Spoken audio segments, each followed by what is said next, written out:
This transmission is intended for internal review only. U.S. Somnolence Research Initiative.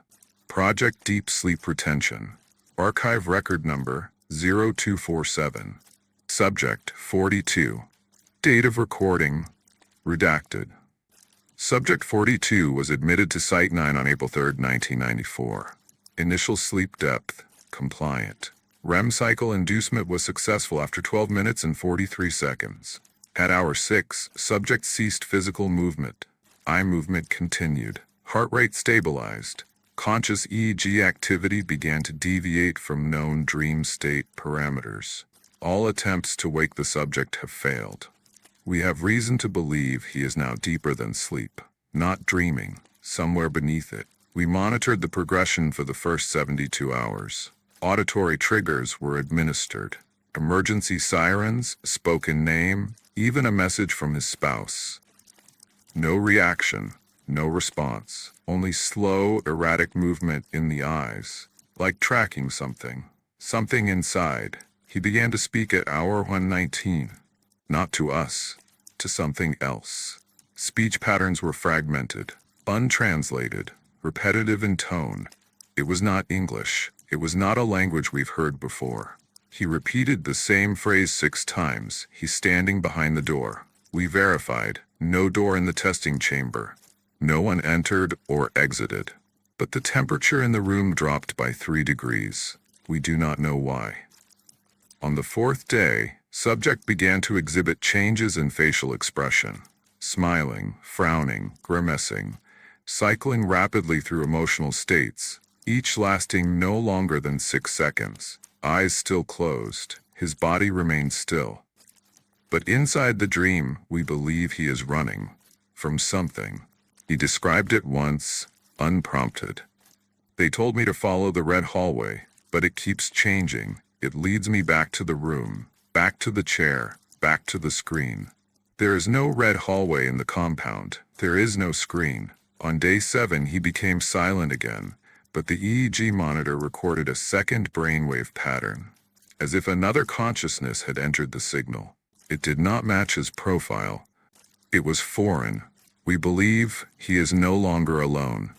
At hour 2:14, subject began vocalizing again, but this time, he wasn't speaking to the entity. He was warning it. He said, "You shouldn't be here. You're not supposed to see this." Then he turned his head, eyes still closed, directly toward the observation window. He should not have known where that was. There are things you see when you've been asleep too long, things that were never meant for the waking world. We think he's seeing them now, and we think they're starting to see him back. Day 9. Subject ceased all movement, still breathing, but quiet. We assumed a plateau in the dream cycle, until the lights in observation room 2 began to flicker, and every monitor, every screen, displayed the same line of text: "You are still asleep." We did not type that. We did not program that phrase into the system, but it appeared regardless, over and over again. "You are still asleep. You are still asleep. You are still asleep." We shut off the power. It didn't stop. We checked the camera feed to subject 42's chamber. He was no longer alone in the room. There was a figure standing in the far corner, motionless, tall, featureless, visible only for 3 frames, then gone. We do not know what that was, but we have since seen it in other dreams. Other subjects, other recordings. It is spreading. Now, the others are dreaming of hallways they've never walked, rooms they've never seen, doors they've never opened. They all describe the same whisper, a voice repeating over and over, "Wake up, wake up, wake up, you are still asleep."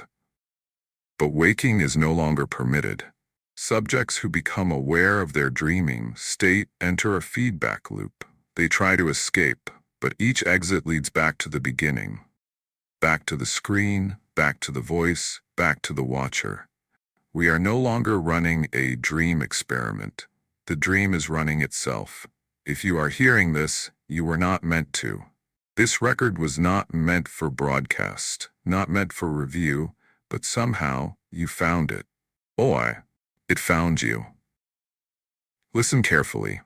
If you've been feeling disconnected lately, if you've seen things moving at the corner of your vision, if the clocks in your home are always a few seconds off, if the hallway feels longer at night than it has already started, you are still asleep, toothed. You never left. The room you think you're in, it's just a holding pattern, a false awakening, a memory loop. They built it for you and now it won't let you go. Do not answer the knock. Do not follow the hallway. Do not look in the mirror. It isn't your reflection anymore. There's only one truth now.